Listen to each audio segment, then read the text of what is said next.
beautiful. If you had to guess, what's it look like? Like it's thinking. I mean, this could be, it's not a human mind. I mean, look at this. They're like neurons firing. Artificial intelligence.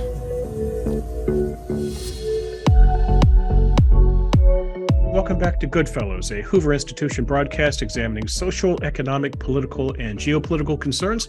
I'm Bill Whalen. I'm a Hoover Distinguished Policy Fellow. I'll be your moderator today, joined by only two of our GoodFellows today. Lieutenant General H.R. McMaster is not going to be with us, but we are joined, as usual, by the historian Niall Ferguson, the economist John Cochrane, and sitting in today in HR's place, making this an Economist 2 Historian 1 show, our friend Tyler Cowen, a returning GoodFellows guest. Tyler Cowen is a professor of economics at George Mason University. He's the author or co-author of multiple books. I encourage you to go to that website named after the big river in South America and check for yourself. That's Cowen, spelled C-O-W-E-N. You'll find his body of work there. He's been described as America's hottest economist. I'd like to know what a hot economist is, Tyler. He's also been deemed one of the most influential economists of the past decade. I'd also refer you to the excellent blog that he co-authors called Marginal Revolution. Tyler, welcome back to GoodFellows. Happy to be here. Thank you. So let's get right into it. You are here in the Bay Area with us, which means that you're not too far from Mr. Zuckerberg's operation. The building formerly known as Facebook today is 53 weeks to the day, Tyler, that Facebook became Meta. I'm very curious as your thoughts as to how that experiment is going and what that says about the future of social media. I think of formerly Facebook, now Meta, as a classic example of the American corporate research lab. And they're spending like crazy trying to get the metaverse to work. I'm sympathetic with the attempt. If I think about the metaverse as a potential user, I'm skeptical that it's something I will want to do. I worry about how much heat has to be funneled through the headset, whether people feel too nauseated when they're using the headset, what they will use it for at my current margins in life. It's not clear to me, but we've been saying for decades, we want people to take big, bold ideas and do so in a decisive manner. So we ought to applaud and hope he succeeds. Mm-hmm. There's also another tradition of the rise and decline of the American corporation. Corporation makes a lot of money and then wastes it on grand projects. And there's a possibility that that's this story too. As I look at the product, it seems to mistake the basic attraction of what Facebook had and Twitter, addiction. Nobody says, I think I'll take out my phone and waste an hour on Twitter. No, they do it randomly. You have to take this big thing, put it on and say, I think I want to waste the afternoon wandering around the metaverse. It kind of looks like the 2003 Second Life. Now, I, like you, every new tech revolution's come along, I've said, I don't need this. I can remember thinking, I don't need my computer to talk to other computers. What the heck's all this about? So I applaud your optimism on this one. I'd also say, the story of the great immovable tech monopolies that will be with us forever does seem a little bit, once again, a little bit shaky. The trade of the year has been short Meta, long Twitter. Year to date, Meta stock is down 73%. Twitter is up 35%. And there's a story, of course, here of two titans. There's Mark Zuckerberg, who fancied himself Augustus, the master of a vast global empire. And then there's the meme lord, the Chinggis Khan of our time, Elon Musk. Now, it's not clear that Elon has made a good deal by buying Twitter at what was almost certainly an inflated price. But you can see why people are obsessed with Twitter, at least people in media land.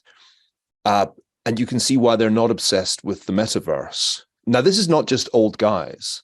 I like to test out all technological hypotheses on my children. They are my focus group. And as it happens, my very technically minded 23-year-old Lachlan was with me over the past week. And the new job he has obliged him to get the goggles, because the company, which is very cutting edge, wanted to start using the metaverse for meetings. The look of nausea and despondency that swept over him when he unpacked the goggles was, to me, very telling. If it's not appealing to him, there is a real problem. The final thing I'll say is TikTok. The big puzzle when you look at both Twitter and Facebook is, why did they miss the opportunity that TikTok took to take advantage of people's desire to make short and silly videos and share those? Because TikTok's the internet business that's eating lunches on all sides. And maybe, Tyler, you have thoughts on that. But they always do. And the story of Silicon Valley has been, one company hits it big with something and then buys up their new technology. They don't ever seem to be able to develop new technology in-house. This is also, of all the list of the things the Chinese are trying to do, I noticed they say, well, we're going to lead in the metaverse. And finally, look at this. What we're doing now would be terrible in the metaverse with avatars, because we can use facial expressions. I can go like this and communicate. I can't imagine the avatars doing that. I'm sorry, we keep interrupting. We're supposed to be asking questions of Tyler. Tyler, go. Well, first, let me say, I think hybrid meetings may be the killer app for the metaverse. So we're all on Zoom, that works okay. If we're all together, that works okay. If half of us are together and half of us are on Zoom, that works terribly. So the potential productivity gains from mastering hybrid meetings, I think, are very, very high. Wait, can you explain this? Because what I'm going to do is I'm going to let my avatar pretend it's paying attention while I check my emails, rather than turning off my camera to do it at a hybrid meeting. How is the metaverse going to help a hybrid meeting? It doesn't have to be your avatar. So it could be your image in the metaverse, but it would be a kind of equalization between those of us who are in the room and those of us who are online. And those are right now the worst meetings, right? The hybrids. So people are going back to offices, but you still want to hire people living and working in India. So I think, again, the potential gains there are very high. You don't have to believe the current manifestation of the metaverse is how we'll do it. But just as the moon program gave rise to our current satellite belt, the chance that spin-offs from what we are calling the metaverse will be important, I think, is reasonably high. So I'm more bullish than you two are, at least from a social point of view. I don't know that it's good for the valuation of Meta. It's not my personal concern. I'm excited. People are trying things. Now on TikTok, I think the notion that makes it work is every day. It's a bit like YouTube. You have so many swings at the fence. So you have hundreds of millions of videos being created in short periods of time, and some of them will take off. And I think entrepreneurs simply not taking the power law seriously led them to both undervalue YouTube. I remember when then Google bought it, and the purchase price was considered insanely high, and that it was a copyright nightmare and wouldn't go anywhere. It's now our greatest educational innovation of all time, when almost everyone was sour on the original purchase. I actually think YouTube will prove much more important than TikTok. I'm glad people enjoy TikTok. I think in some ways it saves time. People who used to waste 90 minutes watching some garbage on Netflix now spend 4 or 5 minutes on TikTok, and then they get back to their homework. So I don't think it's so terrible. I would also note that, so I'm reading that Facebook employees don't use Meta. And some of the most successful internal technical developments have when, like Amazon develops an internal tool. They developed the cloud as an internal tool, and then they decide to sell it. Now, the fact that Facebook employees don't want to use this thing at all, and it's not an internal tool for, say, hybrid meetings, does seem to be a problem. Well, it has to be better, right? And it has to be different.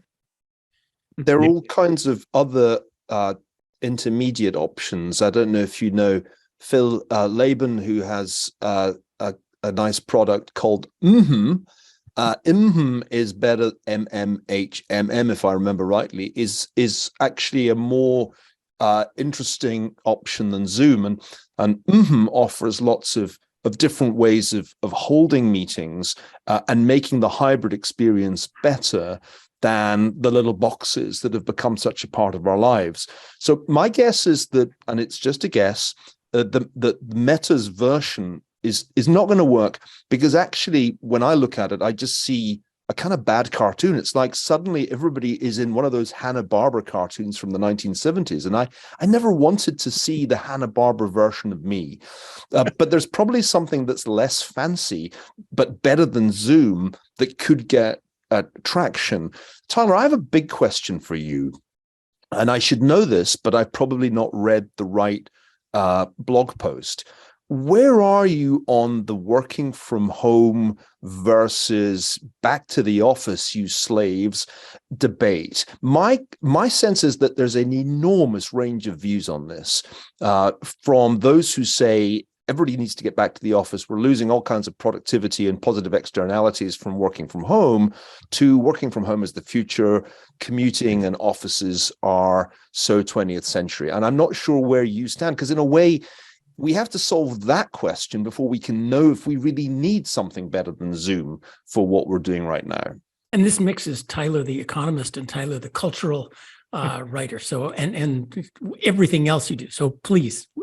And Tyler, the manager. I think both of those views are Yes. true. So many workplaces, people have moved away. They're not coming back, no matter what the boss may want. And it's hard to just fire them all. And indeed, you don't want to just fire them all. So I think for many people, especially more senior people, work from home is fantastic. I've done work from home for many years. I also do work from hotel room, maybe more than work from home. And that's in this sense like work from home. But that said, for mentoring young people, spotting their talent, figuring out which intern ought to someday be a senior manager, I think being in the workplace is very important. So I think a major wave of forthcoming innovation will be these hybrid models. And I don't just mean how we do the calls, but how we make hybrid management models work. And the companies that master that, I think, will have a significant advantage. But it's something we've barely tried to make work yet. So there's going to be a lot of low-hanging fruit. And American business is strong at tech, strong at management. So if you're looking for companies to be bullish on, those that are succeeding in that arena, again, I would be very positive. We're three middle-aged kind of senior people. Ask the assistant professors of the last 3 years how they've enjoyed the whole work from home, completely empty office period. And I think you get a different answer. Mm-hmm. One thing that doesn't seem plausible to me, Tyler, is the idea that you come into the office 2 or 3 days a week, but work from home the others, because then you're left with all the overhead of office and commute, but it's getting used less. That can't be the solution. So let me ask the three of you then, what is the right blend for work versus home? I've noted on this call, John's at home, I'm at home, Neil, you're at the office, Tyler, you're in a hotel. So is there a formula here, or does this just vary from individual to individual and trade to trade? Well, our colleague Nick Bloom at Stanford is studying this. And actually, despite what Neil's saying, that's where we seem to be heading now, that many companies are 3 days a week. Now, you're exactly right. There's an immense amount of completely wasted real estate if you do 3 days a week. So it's hard to see how that's tenable. But of course, the genius of the free market is its enormous variety. So I'll go with it's going to depend very crucially on what kind of business you're in.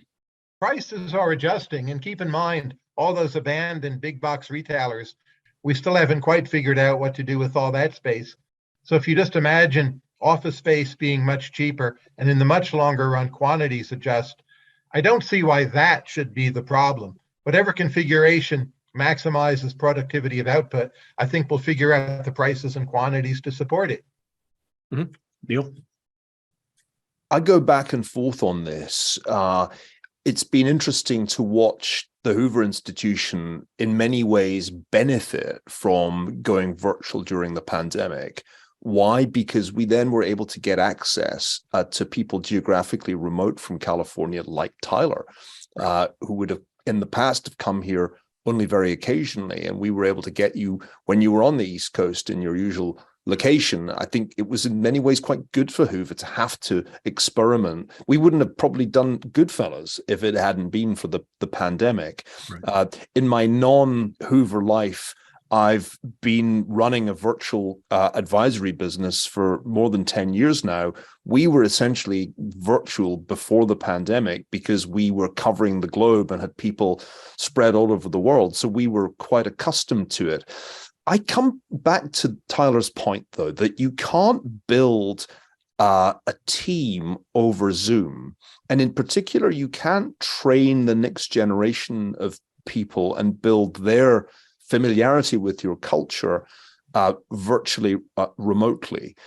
What I don't think makes sense is to say, well, in that case, we'll just kind of part-time work from home and part-time work in the old office. So I'm going to throw out the idea that what you actually do is have a broadly remote structure with people living where they want to live, but you have to have quite regular offsites where the tribe gathers, and the Dunbar number permits all those things that you can't do over Zoom. And I think that's more attractive to me than a kind of part-time commuter lifestyle and a part-time office lifestyle. By the way, that's what we've been doing at Greenmantle, and it's really working quite well. And it means that that we spend these quite enjoyable periods of maybe 3 days together at somewhere we choose because it's going to be a pleasant place to engage in that thing that we naked apes really need, which is to hang out together, drinking alcoholic beverages to lower our inhibitions and sharing ideas informally in ways that just won't happen over Zoom. I want to agree with this. There's a model of teams of teams. The team that really needs personal interaction can live somewhere, but we live in an age of the huge returns to globalization, but the political and immigration restrictions on globalization. This allows you to do things at national and global scale that you couldn't do before, as we have benefited from Hoover becoming a much wider range. I'll just tell a story. One of my children works for a tech company, and they're global. They're a remittance company. They wanted to have, they do everything. Everyone works from home, but they get together occasionally. Most recently, they flew everyone to Amsterdam because for most of the people, like the ones working in Africa, they can't get visas to enter the US for a business conference. So we all get together and go to Amsterdam for 4 or 5 days of networking, team building, and so forth, and then come home. That you can do more global you can do global economies of scale this way. I worry more about the competitive sectors where there's not the profit margin that you can pay for these get-togethers. Now, a lot of competitive sectors have just stayed face-to-face all along. If you work in McDonald's and do fast food, right, you're not doing that from Zoom. So automation may kick in here, artificial intelligence may kick in here, but we see a non-representative sample of jobs. And if I speak to my sister who works in human resources, where everyone is supposed to be there, her view is, I'm looking to hire people who will show up and not just take the paycheck and never appear.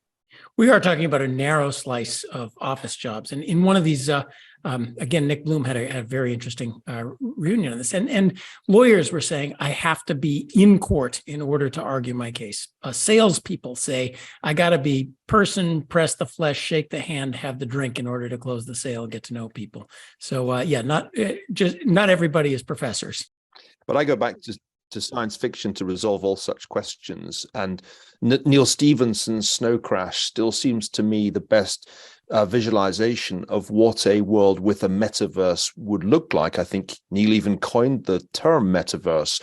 And in Snow Crash, there's clearly a two-tier society in a California of the future, which has public squalor, but of course private affluence, and the underclass uses the metaverse to escape from their basically ghastly lives, and that seems to me like still a quite plausible vision of where we're heading.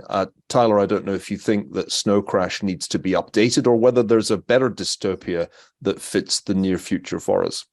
Well, part of my suggested update would be to believe that the lower classes in California often have more fun. It's the upper classes who seem obsessed with moving to the metaverse, and just ordinary life, including in the less nice parts of California, it's still very, very good. So people speak of, East LA as a poor part of the city. It's wonderful to be in and go out to eat and walk on the sidewalk. So to me, what's striking is how many unhappy, well-to-do people California seems to have, including the Bay Area. Well, can I build on that for a second, Tyler? Part of the California existence is dedication to escapism. You can go out and hike trails and clear your head. You can ski down mountains. We create wonderful wine if you want to drink away your problems. We've legalized cannabis. Mushroom legalization is probably around the corner. Is escapism the future for California, Tyler, or is escapism just something always been embedded in our history, or is escapism something that's been fueled by the pandemic? If you think of California as a state with a disproportionately high number of immigrants who in part also make the state work, immigrants are not typically into escapism that much. They may indulge in it selectively, but they want to make their lives work. They want to give their children a better future. So They already escaped, so they don't really need to do escapism. Otherwise, exactly, this is their escapism. Your idea of escape is California. a second job. The guys who did my roof recently came in and they did a first job, which they quit at 4:30, and then they came and did us from 4:30 to 7 because they had just escaped from Mexico and wanted to get going. That's what escapism is for a lot of California. Right. I'm struck by the number of Bay Area and startup people who are maybe 30, doing quite well, been seeing a therapist for 10 years, talking about their latest experiment with psychedelics, which, by the way, I do think probably alleviate their depression. But to me, that's a sign there's something badly wrong, that there is something basic about life in earlier eras that we seem to be losing our grip on. A lot of America, but then again, probably not our immigrants on the whole. I'd like to turn to AI just because I have a chance to talk to Tyler. I've been reading about your following this closely. We are all old enough to have heard the hype for decades. I was an undergrad at MIT when everyone was in this 1970s. When do we call the computers he and she, not it? You've been writing about the GPT-3, which seems to me almost miraculous compared to the self-driving cars and everything else that's always just around the corner. How do you think that is?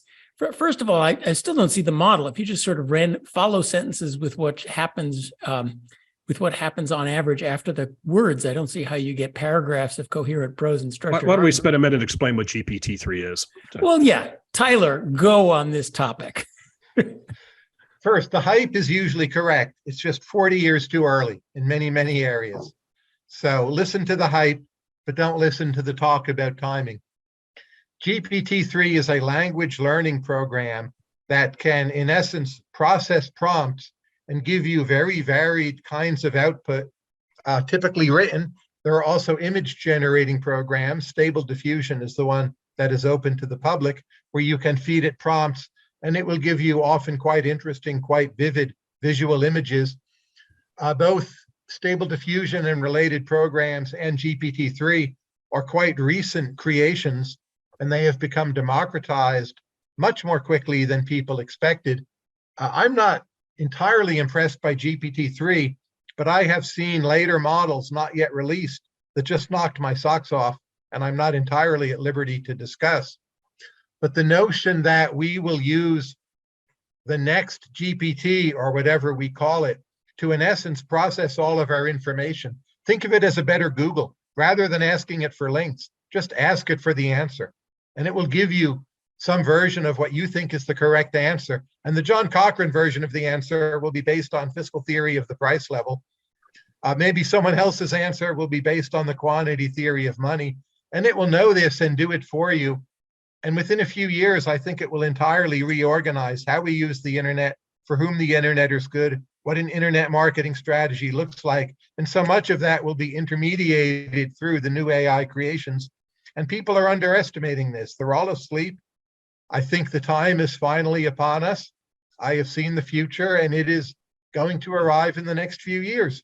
The problem, Tyler, is that GPT-3 and some of the most recent iterations can essentially write an essay, conceively a book. But I've seen essays, I've seen debate speeches that certainly pass muster. That is to say, you can't, on reading them, tell that an AI produced them. You could quite easily assume it was an above average student. The suspicious thing is that the spelling is always really good, and there aren't the typical lapses in punctuation that I associate with American students. But this means that for academia, there's going to be a huge problem because the students will just start using AI to produce the written work.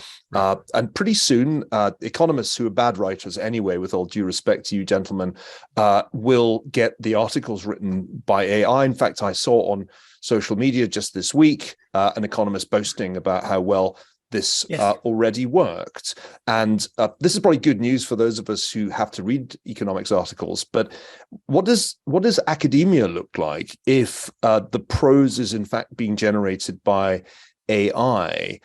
And supplementary question, if what the AI is basically doing is taking a vast database of past writing by humans and then inferring roughly what it would be like to produce an answer to the prompts, aren't we going to end up, in fact, in some kind of trap in which original thought becomes very rare because AI is That's academia as run by humans today. If anyone should know that, it's you, right? So we're in the trap. We're hoping AI will get us out of it. Good And answer. the people who do well will be those who figure out how to work with AI to bring something new from their side to the table, but AI doing a lot of the writing and a lot of the work.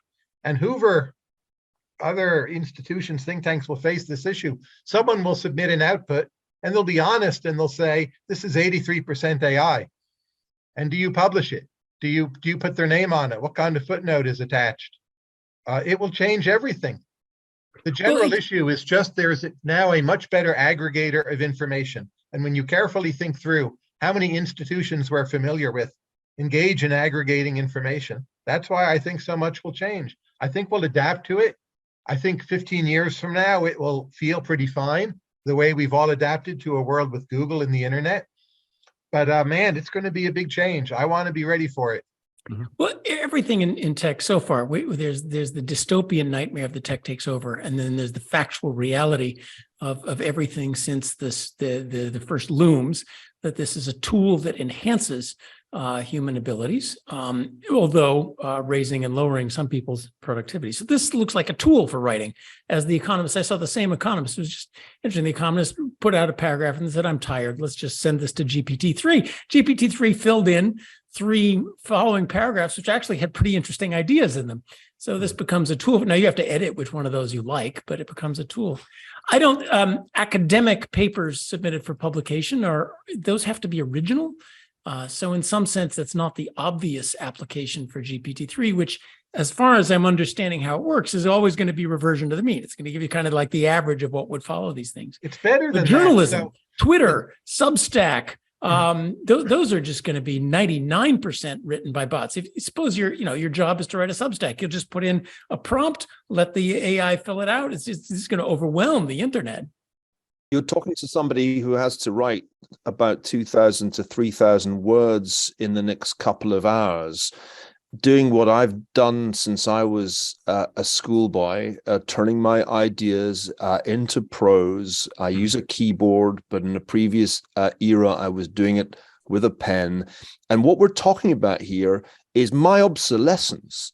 And yes. I take that very personally, because being good at writing is what got me here. And if the reality is that skill is no longer one that is really valued because a computer can do it better, I got to decide on my future, Tyler. What am I gonna do if GPT-3 just made me redundant? Well, also, absolutely not. Your key is high quality original writing. You're not going to be obsolescent. You're producing the Gucci. You're producing the Steinway piano. I'm advancing the idea. What's going to get obsolete first is Twitter, Substacks, blogs, media, all the sort of generic writing that people produce, filling out junk. That's actually going to get a lot better, I think. Oh God, I'm a luxury brand. I'm a luxury brand. This is a terrible, nightmarish end to my career. Tyler, let's cheer me up. Look at biomedicine. We're already using AI to try out possible combinations of drugs or biomedical elements that hadn't been tried before. And the AI tries them for you, and in some way tests how well they will work. There's plenty of biomedical innovation right now. It's hardly copying the drugs of the past. If anything, it's the opposite. You can try out new things better, but the people who are innovators are no longer kind of the simple medical geniuses of the past. They're the ones who understand how computational biology and solving the biomedical problem interact. So the new intellectual entrepreneurs, they will present the correct prompts to the GPT, whatever, it'll be better than GPT-3. And they will say, search this area space. I think the combination of like fiscal policy, open economy, and depending election hasn't been adequately explored.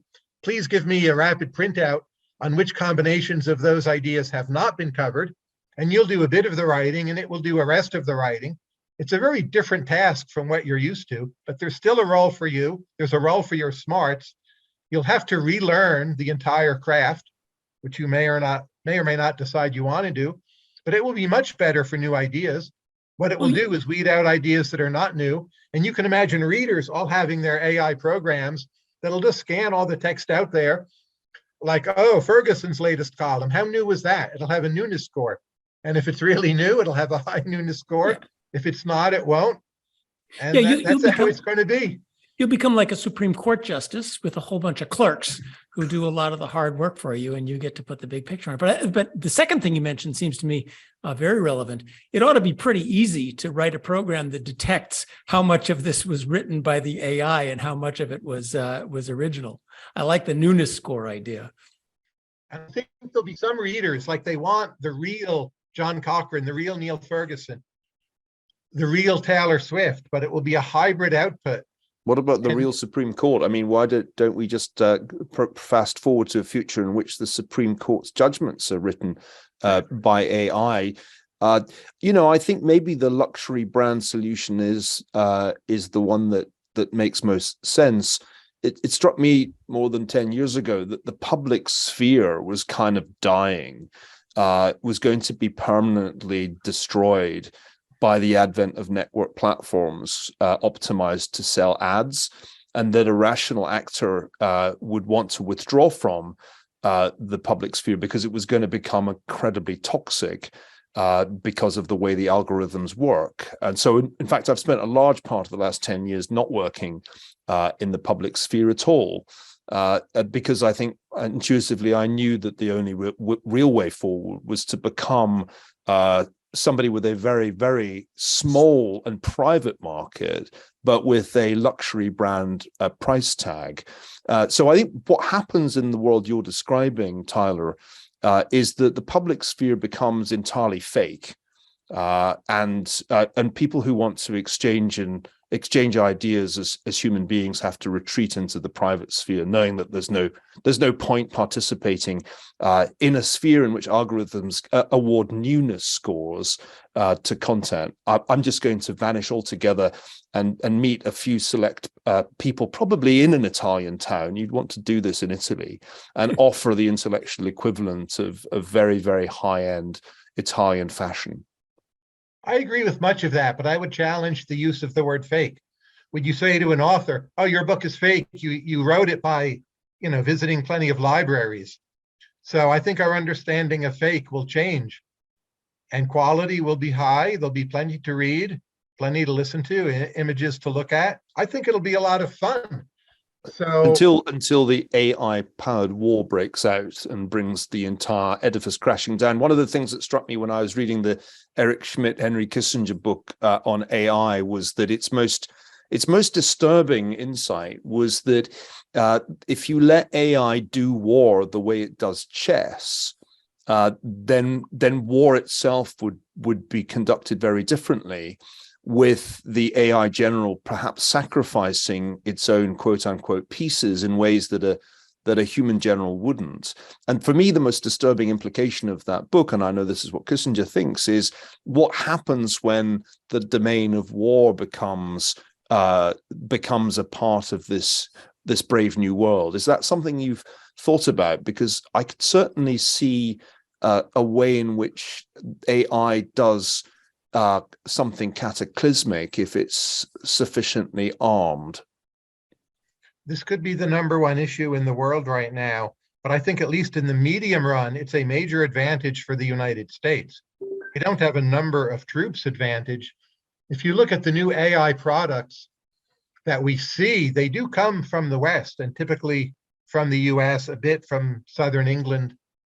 China is mysterious, puts a lot of money into it, but they haven't, shown they've come up with much. So I think you can tell your AI not to sacrifice too many pawns, so to speak, but allowing it to say, conduct your drone swarm. For the time being, more power to the West. So I think it's fantastic. Maybe not forever, but that's going to be true of technology in general. Technology always comes in at the low end and makes it better. Fashion is a good example. In the 19th century, you had to be a seamstress to make a new dress. Now, you can be an internet influencer and fashion designer, and all the stuff is made very cheaply.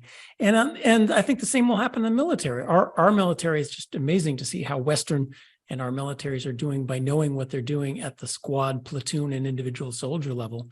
And certainly that and the technology and swarms of drones happens first before we AI the generals. And it's the question of what objective do you give it? If the AI trains on itself in war games to figure out what to do, if you say the objective is win the war, period, you get one answer. If you say it's win the war and win the subsequent peace and don't cause a revolution in your own home by destroying too many of your own troops, you get another answer. So I'm with Tyler on that. Isn't necessarily terrible, and improving military decision making. I think our historian would agree with us is something that would certainly be useful. I wish I could believe that the Department of Defense had a sufficiently nimble procurement process to reap the benefits of American leadership in artificial intelligence. My worry is that while you're quite right that the technological innovation, that the cutting edge is in the Anglosphere, and credit here to DeepMind, an originally British company that is pioneering some of that medical science research you were talking about, Tyler. But I worry that when it comes to turning these new technologies into the weapon systems of the future, that's not actually happening. And in fact, there's some concern if you talk to people like our colleague Jackie Schneider here at Hoover, who thinks a lot about these issues, that we're actually failing effectively to adopt these new technologies because the Pentagon still has a highly bureaucratic process of procurement. It is not, in fact, awarding contracts in the way that you would want them to be awarded if your fear was a Chinese drone swarm. We're not, in fact, building the kind of defenses. And it's not clear that we're able even to supply them to Ukraine right now, where we're fighting a proxy war, a war that's going quite badly since the Russians started to target Ukrainian infrastructure using, amongst other things, Iranian drones. So I'm not so sure that we'll necessarily turn these great technologies into the war-making leadership of the future. I think we're bypassing military procurement. It may be necessary to do that. The speed of advance is so great that even a much better system of military procurement could not keep up with advances in AI. At some margin, AI will manage the development of AI, at least in part, and we will in a hurry call upon it and use it in a very rushed manner when we need to. And just if you ask on net, who in military terms is most likely to benefit from high tech being more important, it's just hard for me not to think it will be the United States. I'll remember those words as we watch the aircraft carriers sink in the Taiwan Strait, having been overwhelmed by Chinese drone swarms that we underestimated. But let me ask you one more AI question before Bill cuts us off and makes us talk about the World Series or something.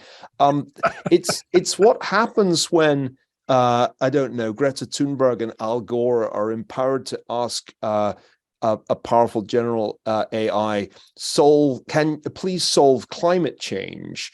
And an AI concludes that the eradication of Homo sapiens would be the best way to achieve that. I know that's a slightly preposterous scenario, but it does seem to me that if you pose certain questions the wrong way, the answer is quite often get rid of humanity. Well, let me expand on this too, because you ask that question of GPT-3 and it will send you back to you the deluge of complete nonsense that has been written on climate catastrophe for the last 20 years. Because just, climate change, what on average follows climate change? Well, that's what GPT-3 is going to tell you. Well, look, I don't think artificial intelligence is going to kill or enslave us all. It doesn't have enough hooks into the outside world. Our world is fairly decentralized. And I don't think it will become sentient in a way that will misalign its goals with our goals. Could there be an evil Hitler who uses AI for evil purposes in the future? Of course, it's true of any weapon system.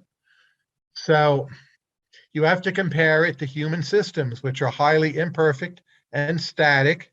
And I agree with your worry about the aircraft carriers in the South China Sea. But precisely the problem there is those are not high tech enough. They're big things that have a long history dating back to World War II, and we haven't improved them enough.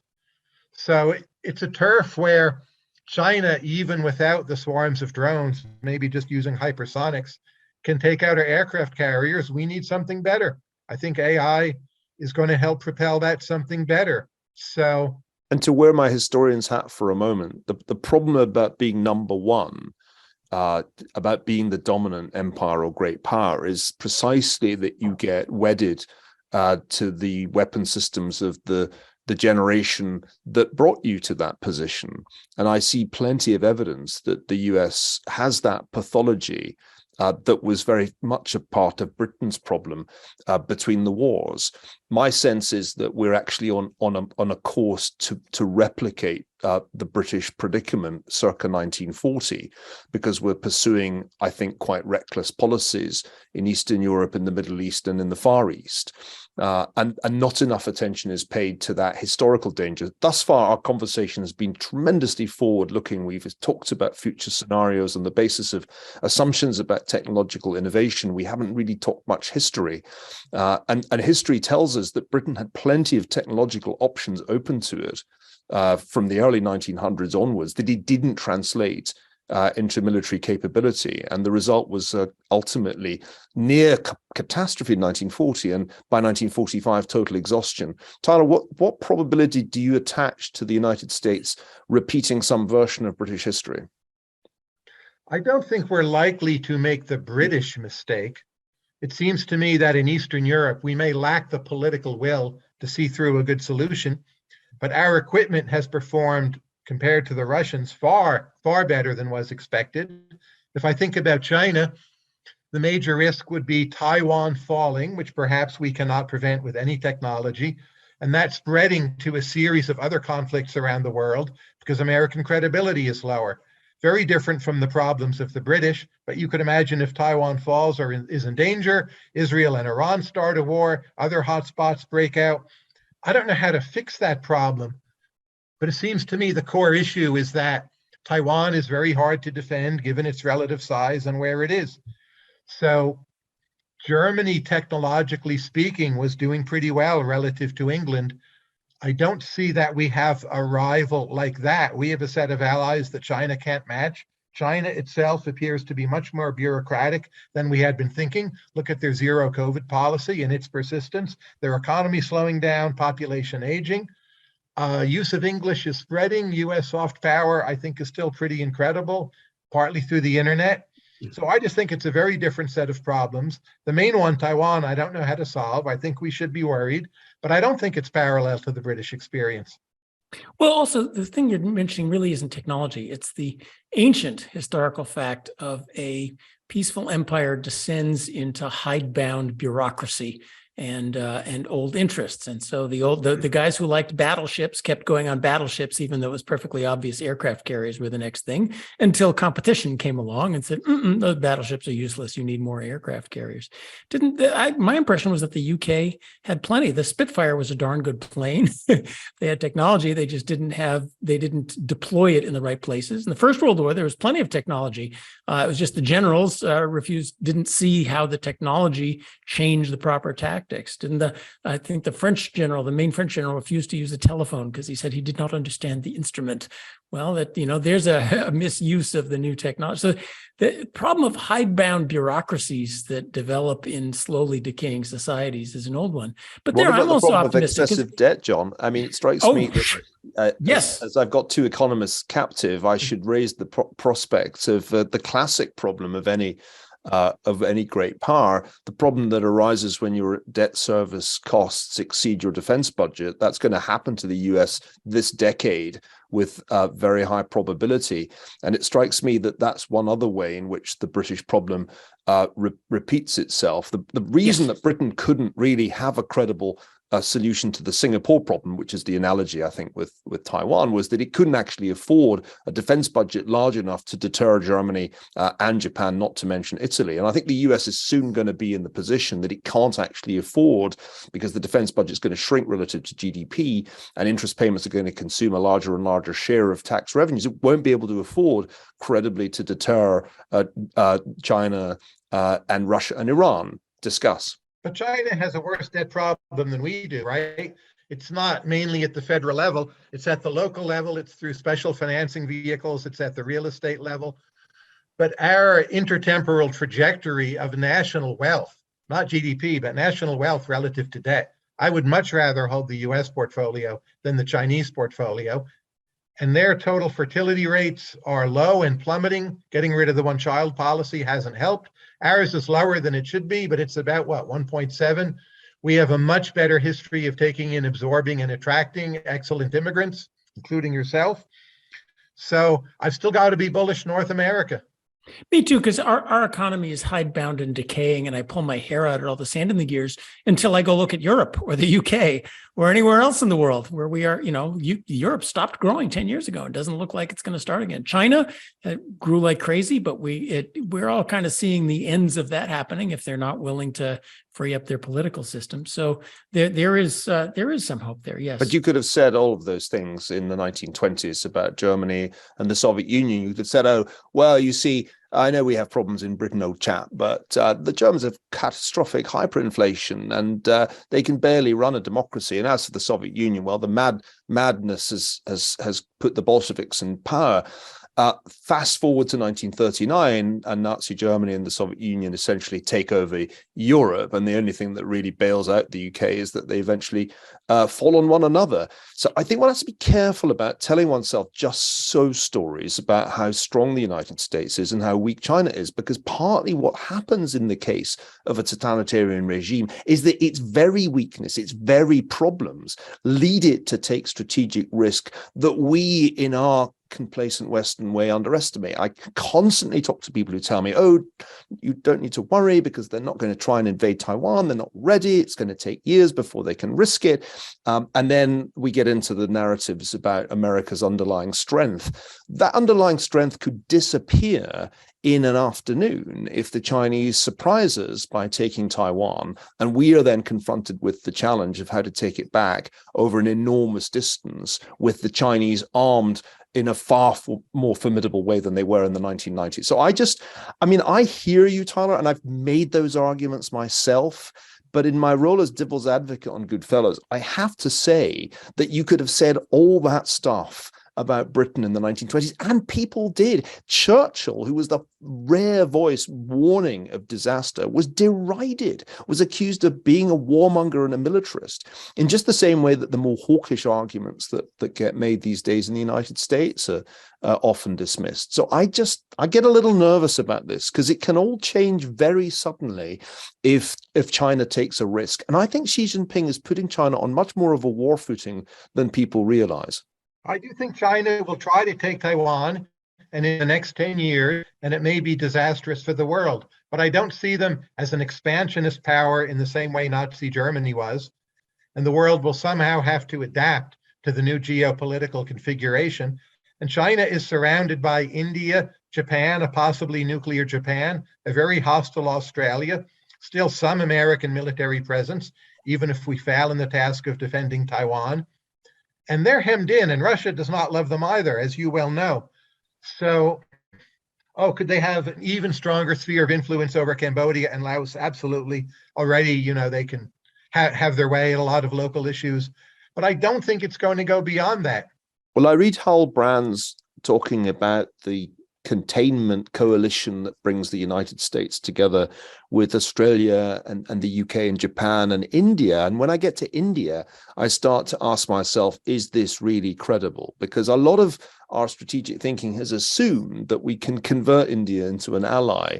But I think India's chronically non-aligned. It was non-aligned in Cold War I, and I think it's non-aligned in Cold War II.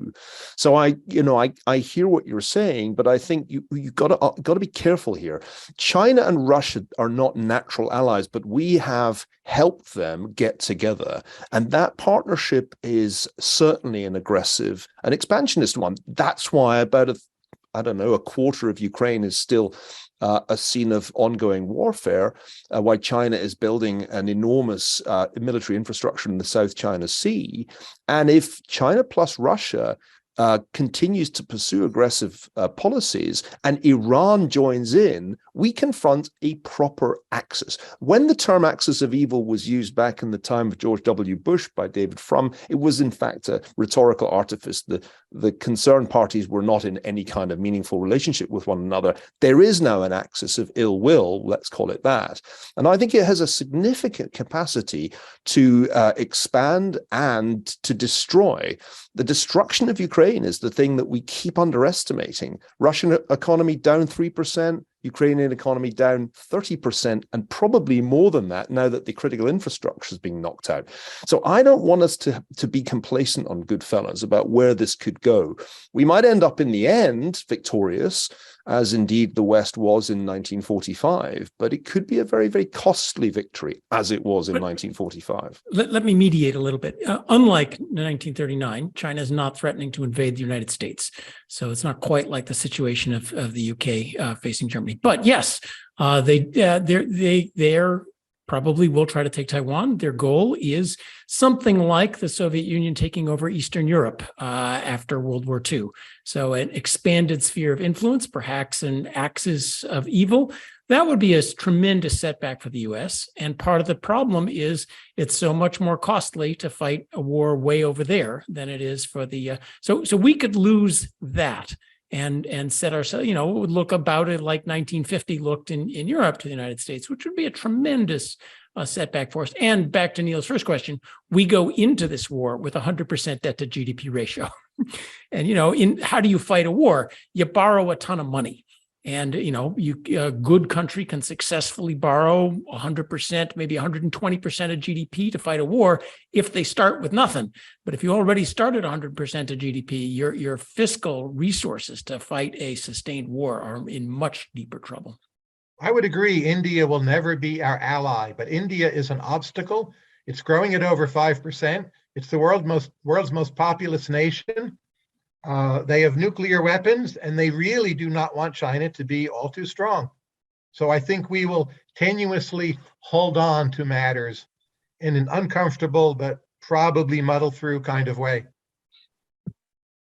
And they are one small set of ideas away from a growth miracle. India could have China's growth miracle tomorrow if they would only let themselves do it. And that would be wonderful for the world and geopolitics. In parentheses, I don't think the next great outbreak of conflict happens in the Far East. I think it happens in the Middle East. I think Iran is in such a domestic difficulties that it, in fact, needs a war in order to suppress the internal dissent. And I think pretty soon we're going to be talking about the new war in the Middle East, which will be between Iran and its adversaries. So watch this space. I strongly agree with it. It's an underrated risk, but in a funny way, it could ease the longer run problem of having the axis of evil all aligned, because I don't think Iran will win that war. Iran is clearly beatable by Israel, by the United States, by a coalition. There's rumors now of a planned attack of Iran on Saudi Arabia, which could happen any minute. And it would be interesting to see weapons, training, will to fight, how all of that, but it would just be a bloody disaster. And financially and from an inflation point of view, to say the least, consequential. We have about 10 minutes left in the show. I'd like to go back to AI for a minute, Tyler, and get your thoughts on this. We've talked about technology that allows you to do your thinking for you, to complete your thoughts. You're in a part of Northern California where you'll see those strange Google vehicles driving around by themselves. Your Tesla will do your driving for you if you would like. Tyler, what does the future hold in the way of critical thinking and self-sufficiency if we're going to let machines act and think for us? I think where machines have been most productive, we have not been very good at predicting. Mm-hmm. So there was a big hullabaloo about autonomous or self-driving vehicles 10 years ago. They still might be 10 or 15 or even 20 years away. The thing that's hard to automate, it seems to be, is your gardener. And how much white collar work can be done by AI, we radically underestimated. So I'm reluctant to offer very specific predictions.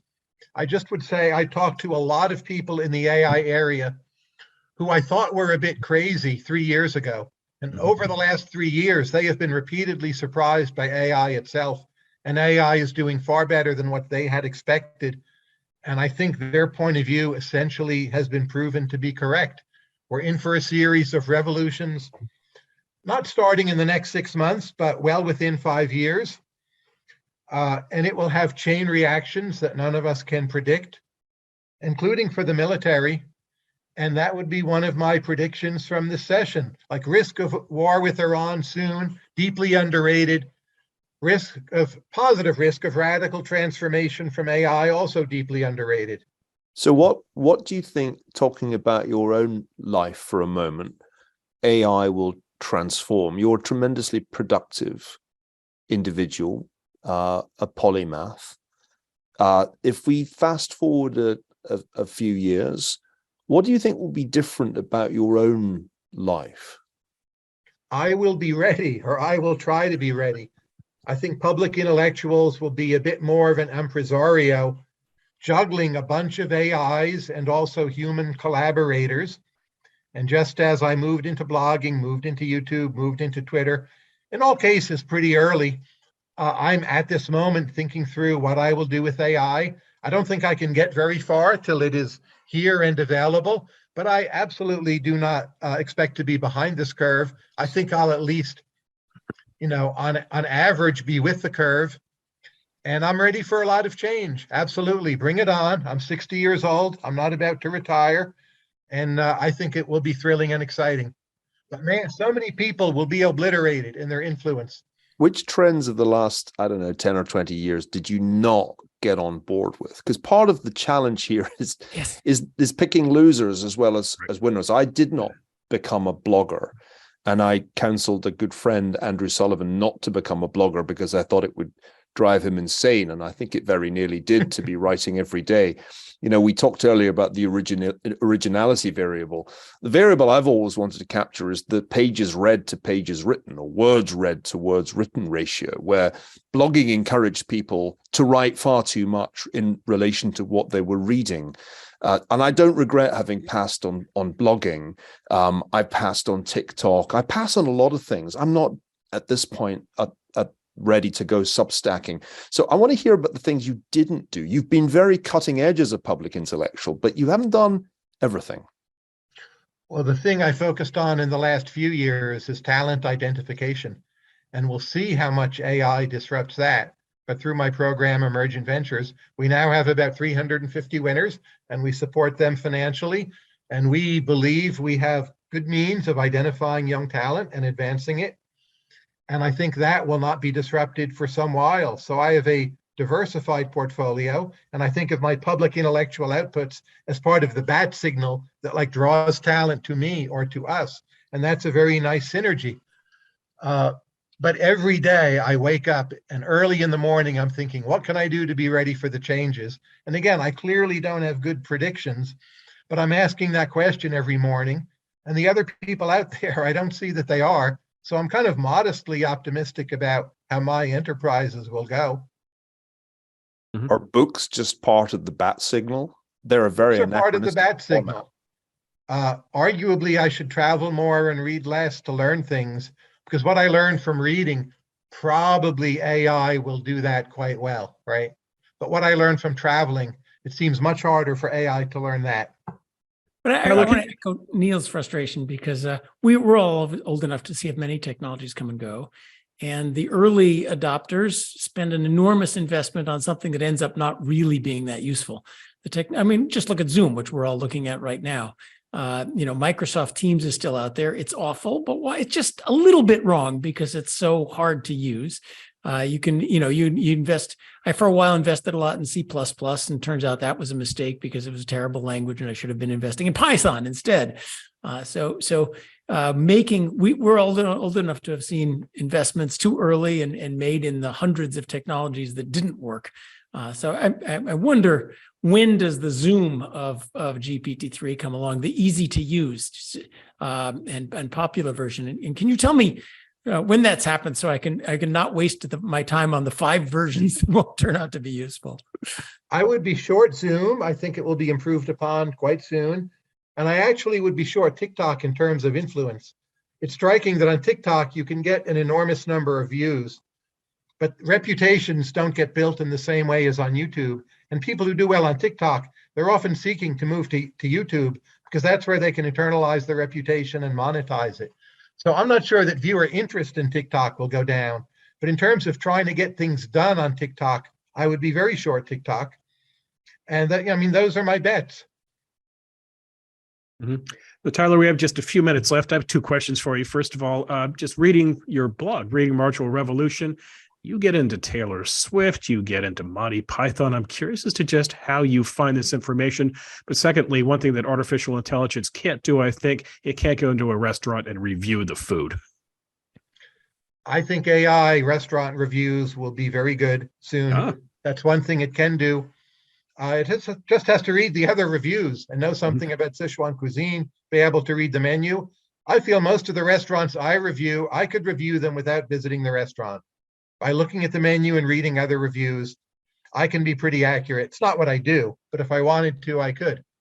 So again, I think it will surprise us how much it can do. And then finally, is AI going to be able to bring together Taylor Swift and Monty Python, or is that human curiosity? I think readers truly desire celebrity. So Taylor Swift is not just big in music, but she has an incredible number of Instagram followers. Mm-hmm. People want some version of Taylor Swift that to them at least feels authentic. I'm not saying Instagram is truly authentic, but it's authentic enough. So I think I will keep and maintain a kind of luxury brand and give people like the authentic Tyler Cowen experience. And that will do fine, even competing against AI, which can read more quickly than I can and do the hyperlexic thing and all the rest. So I think if one studies celebrity, whatever you do, don't Instagram that hotel bedroom, because your relevance as an influencer will collapse. It is not a cool bedroom you got there. This is why I don't do Instagram. It's another area where I think I don't have a future at all. It's very comfortable. I'm happy here. No complaint. You know, when the hotel room is a bit less good, it's way more likely to have plugs next to the bed. And that to me is the single most valuable thing about a hotel room. And in-room coffee. That's the kind of thing That's the kind of thing Angela Merkel would have said when she was asked what was it that was really great about Germany. She said that the windows worked very well.